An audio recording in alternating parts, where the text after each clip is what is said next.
One of the biggest pieces of FUD we have faced as an XRP community is that Ripple's ODL product will have no impact on the price of XRP. Guys, in this video, I want to break down why that is actually incorrect, and Ripple's ODL product 100% does impact the price of XRP. In this video, we're going to talk about exactly why that is, and also talk about something extremely fascinating that happened earlier today that really contributes to whether or not the SEC is ultimately going to appeal the Ripple SEC case. I believe this has significant influence in actually persuading the SEC not to appeal the case. In this video, we're going to talk about that, so make sure to stick around for this whole thing. Like always, your support means so much to this channel. Thank you to everyone who takes the time to like these videos and subscribe to the channel. These two simple things really do help me out so much. Also, if you ever need a place to buy some XRP, make sure to check out my favorite exchange, Uphold, down in the description of this video. With that said, though, let's jump right into it, and I hope you guys enjoy the content. So I want to start this video off and just quickly cover something very significant that happened earlier today, and that is a reverse in the global liquidity trend. What we are seeing is right now we are on the verge of entering into a massively bullish environment for cryptocurrencies. Over the past couple years, we have had high interest rates, and these high interest rates killed global liquidity. The reason for that is because everyone could just leave their money parked in a money market fund, which just so happened to be at record highs right now, over 7.5 trillion, and just earn a 5% yield. High interest rates allowed people to essentially get rewarded for staying out of markets. And because of that, we have seen global liquidity plummet. But what we are seeing right now is a reverse in that policy. Earlier today, Federal Reserve President Jerome Powell said that he expects interest rate cuts around the corner. And because of that, we are watching a complete 180 in global liquidity and look like we are about to be heading into a time period in which liquidity is at an all-time high, allowing money to flow back into cryptocurrency investments. This is massively bullish. It's something we've been talking about for a while on the channel, but it is finally starting to take place. Guys, with this and the backdrop of a lot of very favorable things in the pipeline for the cryptocurrency industry in terms of regulations, in terms of regulatory clarity, in my opinion, when you bring all these things together, we could really be looking at one of the biggest institutionally led bull runs we have ever seen in the cryptocurrency sector. Now, one of the things that is absolutely critical for that bull run, specifically in the case of XRP, is for the SEC to ultimately not appeal the Ripple SEC case. Well, guys, earlier today, we actually got some fascinating news that I believe makes it less likely the SEC is ultimately going to go forward with an appeal. What happened earlier today is actually Kraken took a pretty bad loss in their case against the SEC. The judge in the Kraken case is essentially saying that he believes that secondary market trading of cryptocurrencies could be securities. Now, if you remember in the Ripple SEC case, Judge Torres actually went out of her way to say secondary market trading of tokens like XRP are not securities. So the judge in the Kraken case is actually taking a different view.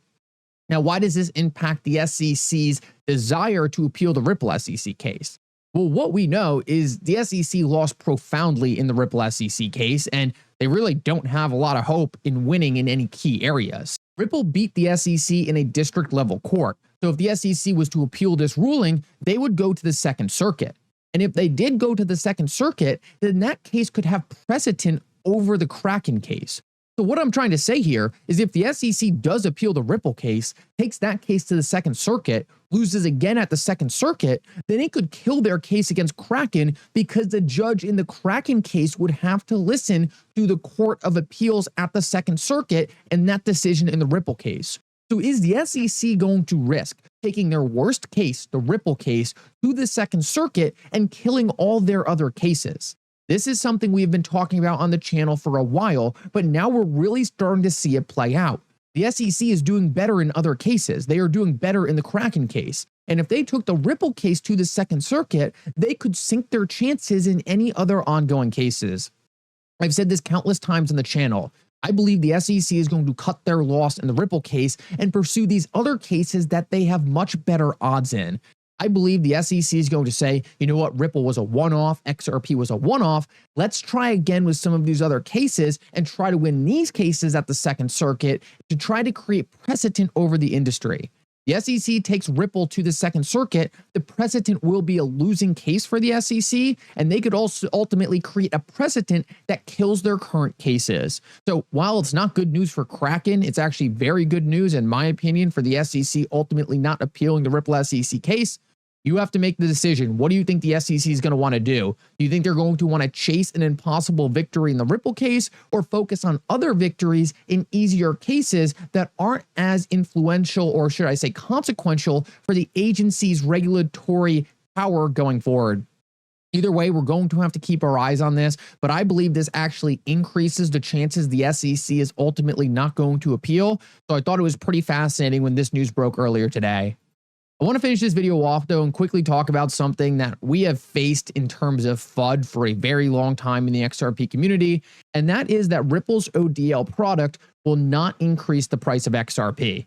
A lot of people came out and said that because there is a buy and a sell in regards to ODL, those two actions cancel each other out, and therefore there's no increase in demand on XRP. If you're buying XRP with a fiat currency and then selling that XRP in exchange for the new fiat currency, buy, sell washes out the trade activity, therefore ODL doesn't do anything to the price of XRP.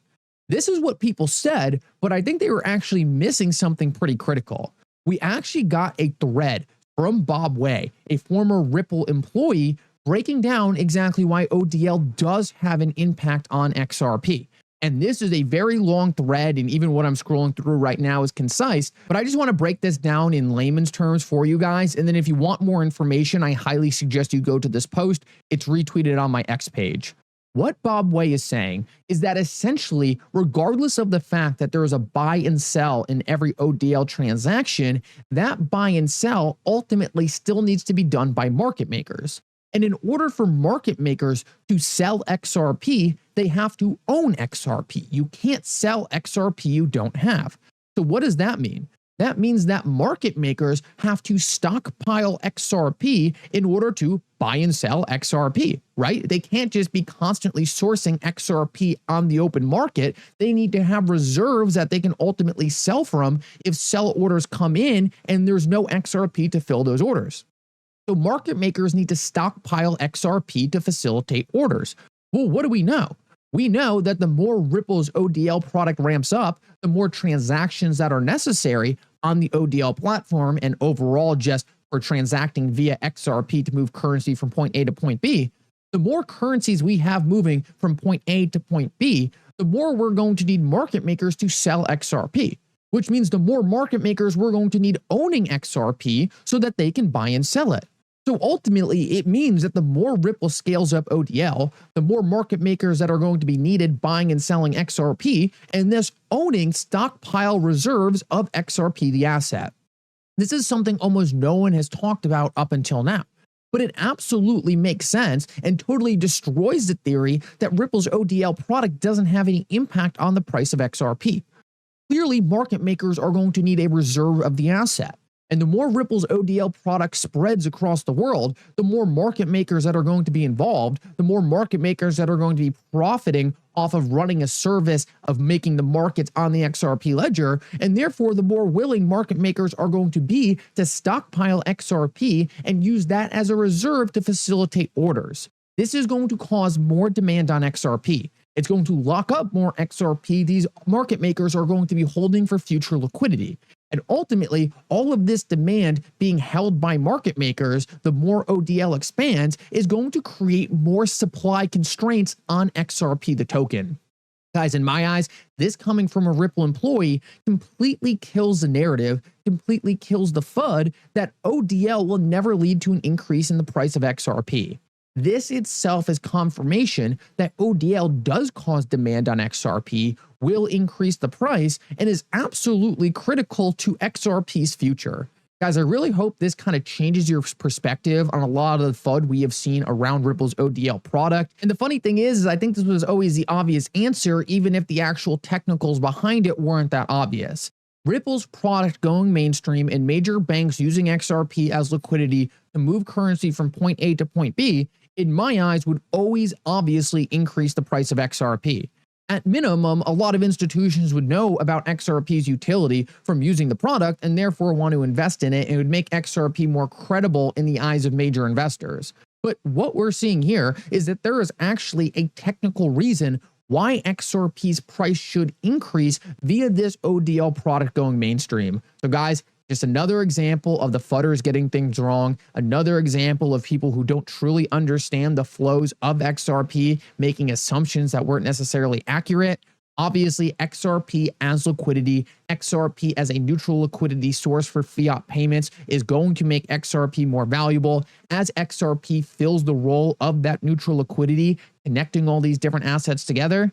Guys, things have never looked better for XRP, and just make sure you listen to the right people because everyone wants to shake you out of your bag. I think a lot of people who watch this channel understand truly what they hold, but this is another great example of XRP being absolutely critical to Ripple systems and Ripple systems thus benefiting XRP in return. Guys, thank you so much for coming. I hope you enjoyed this update. If you did, make sure to like and subscribe. It really does mean so much. And for now, Mickle out.